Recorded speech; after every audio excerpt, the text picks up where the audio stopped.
ఓం నారాయణ ఆది నారాయణ. ఓం నారాయణ ఆది నారాయణ ఛానల్ను ఆదరిస్తున్న గురు బంధువులకు స్వాగతం, సుస్వాగతం.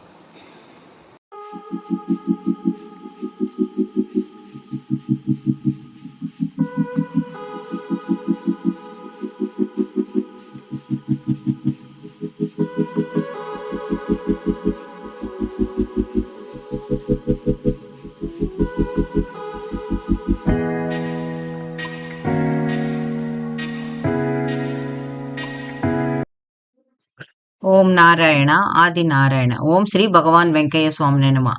ఆశ్రిత జన రక్షకుడు, దీనజన బాంధవుడు, అవధూత శ్రీ భగవాన్ వెంకయ్య స్వామి వారి పాద పద్మములకు నా ప్రణామములు. సమస్త సగుణ రూప నిర్గుణ రూప గురుదేవుల పాద పద్మములకు నా నమస్సుమాంజలి. అవధూత శ్రీ భగవాన్ వెంకయ్య స్వామి వారి అనుగ్రహంతో, సమస్త గురుదేవుల ఆశీస్సులతో ఇప్పుడు స్మరించుకునే గ్రంథరాజం శ్రీ ఎక్కిరాల భరద్వాజ్ మాస్టర్ గారి బోధామృతం. రచించిన వారు శ్రీ పెసల సుబ్బరామయ్య మాస్టర్ గారు.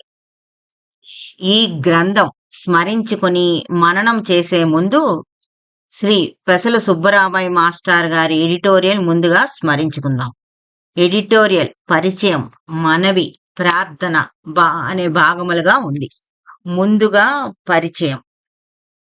శ్రీ షిరిడి సాయినాథుల వారు షిరిడి అనే కుగ్రామంలో వెలసి లోకానికి వెల్లడి చేసిన శుభ్ర మార్గాన్ని, అనంత శక్తిని, అనుభూతిని పొంది అందరికీ అర్థమైన రీతిలో సులభ శైలిలో ఎన్నో గ్రంథాలను రచించి విస్తృతంగా ప్రవచనాలు చేసి సద్గురు తత్వం యొక్క గొప్పతనాన్ని వివరిస్తూ ఆ మహనీయుణ్ణి ఆశ్రయించినదే తృప్తి, శాంతి, ఆనందం కలుగవని శ్రీ సాయి మాస్టర్ గారు, శ్రీ ఎక్కిరాల భరద్వాజ్ మాస్టర్ గారు ఘంటాపదంగా బోధించారు.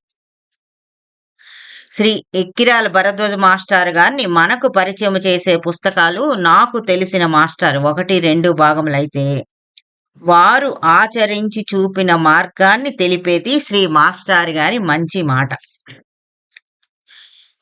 గతములో వేరువేరుగా ప్రచురించబడిన పై 3 గ్రంథాలు కన్సాలిడేటెడ్ చేసి శ్రీ మాస్టర్ గారి ప్రబోధామృతంగా కొత్త పుస్తకమును ప్రింట్ చేయించి ఈ గ్రంథము ప్రస్తుతం ప్రచురించడం జరిగింది. అంటే శ్రీ మాస్టర్ గారి ప్రబోధామృతంగా కొత్త పుస్తకంగా మార్చి దాన్ని ప్రచురించడం జరిగింది, ఈ 3 గ్రంథాలు కలిపి. ఇందువలన శ్రీ మాస్టర్ గారి జీవన విధానం, వారి బోధలు మనము ఒకే గ్రంథంలో చదువుకోవచ్చు. పై 3 గ్రంథములను ఎటువంటి మార్పు చెయ్యకుండా యథాతథంగా ఈ గ్రంథంలో కూర్చడం జరిగింది. శ్రీ మాస్టర్ గారే మార్గదర్శిగా శ్రీ సాయి శుభ్ర మార్గంలో మనల్ని నడిపే కరదీపికే ఈ గ్రంథం. శ్రీ పెసల సుబ్బరామయ్య మాస్టర్ గారి ఎడిటోరియల్లో మనవిది. మనమంతా సత్వ రజో తమో గుణాల మిశ్రమ రూపం. పూజ్య శ్రీ ఎక్కిరాల భరద్వాజ్ మాస్టర్ గారి ప్రతి మాట మానవ జాతి శ్రేయస్సుకు ఉపయోగపడుతుంది. మానవుడు ఉద్ధరించబడాలి అంటే పూర్తి విశ్వాసం, సర్వస్య శరణాగతి అనేది ప్రథమంగా ఉండవలసిన లక్షణాలు. మహనీయులు చెప్పిన మాట మనము ఎంతవరకు ఆచరిస్తే అంత మేరకు ఉద్ధరించబడతాం. వారి మాటలను మన బుద్ధిని అనుసరించి వ్యాఖ్యలు చెప్పుకుంటే ఆచరణ శూన్యమవుతుంది. మాస్టర్ గారి మాటలను ఆచరించే బదులు తర్కించడం మొదలు పెడితే ఫలితం శూన్యం. శ్రీ గురు చరిత్ర, శ్రీ సాయి లీలామృతం, శ్రీ వెంకయ్య స్వామి వారి చరిత్ర మనకు నేర్పే పాఠం ఇదే. శ్రీ మాస్టర్ గారు బోధించిందంతా ఒక బోధనలాగా కాక మనతో మాట్లాడుతూ హితవు చెబుతున్నట్లుగా ఉంటాయి. అయితే ఆ మాటలలో సంపూర్ణ భావం కాలాంతరంలో ఎప్పుడో ఎవరికో గాని బోధపడదు. మంచి విషయాలు మనసుకు ఎక్కిస్తూ ఉంటే చెడు విషయాలు వాటంతటవే మన నుంచి దూరం అవుతాయి. కనుక శ్రీ మాస్టర్ గారి మాటలను తర్కం లేకుండా ఆచరించి అందరూ ధన్యులవ్వాలని నా ప్రార్థన. ఎడతెరిపి లేకుండా తన ఇష్టం వచ్చినట్లు మన మనస్సు ఆలోచన రూపంలో ఒక నది వలె నిరంతరము సాగుతూ ఉంటుంది. నిద్రలో కూడా స్వప్నాల రూపంలో మనల్ని వేధిస్తుంది. ఇట్టి మనసును మన స్వాధీనంలోకి తెచ్చుకునే ప్రయత్నంలో మనకు ప్రీతిపాత్రులైన వారిని గూర్చి చదవటం, ఆ చదివిన దానిని మననం చేయటం, ఆ సద్గుణాలను మనం కూడా అలవరుచుకునే ప్రయత్నం చేస్తూ నా మనస్సును నిరంతరము వారి దివ్య లీలతో నింపుతూ మాస్టారు చూపిన ఉత్తమమైన మార్గములో పయనము చేయడానికి చేసే చిన్న ప్రయత్నమే ఈ చిరు పుష్పం. దానిని ఆస్వాదించే శక్తి నాతో కలిపి నా దానిని ఆస్వాదించే శక్తి నాతో కలిపి అందరికీ ప్రసాదించమని శ్రీ ఎక్కిరాల భరద్వాజ మాస్టర్ గారిని ప్రార్థిస్తున్నాను. ఈ గ్రంథరాజం స్మరణం మననం చేసుకునే ముందు శ్రీ ఎక్కిరాల భరద్వాజ మాస్టర్ గారి సిద్ధాంత ప్రణాళిక ముందు స్మరించుకుందాం. సరి అయిన మానవత్వం అలవర్చుకున్న తర్వాతే ఆధ్యాత్మిక సాంప్రదాయానికి పనికి వస్తాం. పరిపూర్ణుడైన మహాత్ముని సేవా సాంగత్యం లభించాలి. ఆయన కృపకు మనం అర్హులం కావాలి. మన సంస్కారానికి తగిన సాధనా మార్గం ఆయన తెలియజేయాలి. ఇవన్నీ అలవడాలి అంటే శ్రీ సాయి లీలామృతం, శ్రీ గురు చరిత్ర, ఇతర మహాత్ముల చరిత్ర పారాయణం చేయాలి. తప్పనిసరిగా సత్సంగం, సద్గోష్ఠుల్లో పాల్గొనాలి.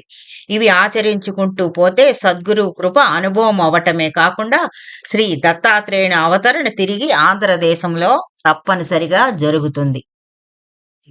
ఈ సిద్ధాంత ప్రణాళికలో మనము పాల్గొందాం. తద్వారా దత్తుని అనుగ్రహం పొందుదాం. మాస్టర్ గారు చూపిన సాయి మార్గంలో నడవడమే మనము మాస్టర్ గారికి, శ్రీ పెస సుబ్రహ్మణ్య మాస్టర్ గారికి అందించే చిరు కానుక. శ్రీ సాయినాథుల సన్నిధిలో విఐపీలు లేరు. అతిపెద్ద కోటీశ్వరుడైన శ్రీమాన్ బూటీ, ప్రఖ్యాత లాయర్ దీక్షిత్ గారు, బ్రిటిష్ ప్రభువులైన కర్టిస్ దంపతులు, బరోడా మహారాణి గారి కంటే గొప్పవాళ్ళు ఎవరుంటారు?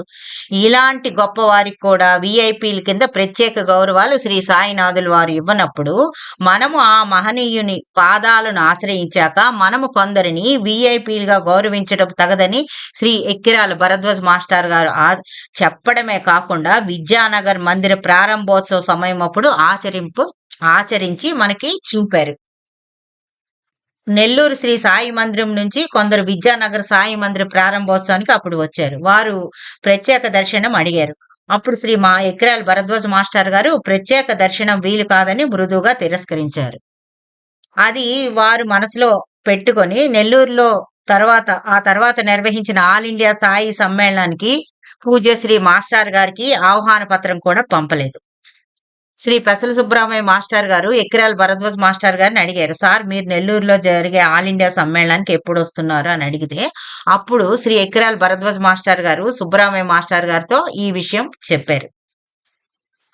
ఆ తర్వాత బెంగళూరు నుంచి ఒక భక్తుడు కారులో వచ్చారు. ఈ ఆల్ ఇండియా సాయి సమ్మేళనానికి ఒక భక్తుడు వచ్చారు బెంగళూరు నుంచి. అతను భరద్వాజ మాస్టర్ గారు ఎక్కడ ఉన్నారని అడిగారు. ఒకటి సాయి కృప వల్ల ఆ వ్యక్తి అవతల వ్యక్తి ఎవరంటే ఈ సంగతి అంతా తెలిసిన వ్యక్తి. అతను ఈ వివరాలన్నీ చెప్పాడు. అవన్నీ విని ఆ భక్తుడు, బెంగళూరు నుంచి వచ్చిన భక్తుడు ఒంగోలు వెళ్లి తన కారులో మాస్టర్ గారిని నెల్లూరుకి తీసుకువచ్చి ఈ సమ్మేళనము ఆర్గనైజర్లు ఉంటారు కదా, వారి చేత మాస్టర్ గారికి సన్మానింపచేసి మాస్టర్ గారి చేత ఉపన్యసింపచేశారు. ఎవరు ఉపన్యసిస్తే సాయి భక్తి ప్రజల్లో వెల్లివిరుస్తుందో శ్రీ సాయినాథునికి చక్కగా తెలుసు కదా. ఈ విధంగా శ్రీ సాయినాథుని దృష్టిలో విఐపీలు లేరని మాస్టర్ గారు మనకి నిరూపించారు. అంతేకాకుండా వారి ఆచరణ మార్గం కూడా మనకి చూపించారు. ఓం నారాయణ, ఆది నారాయణ.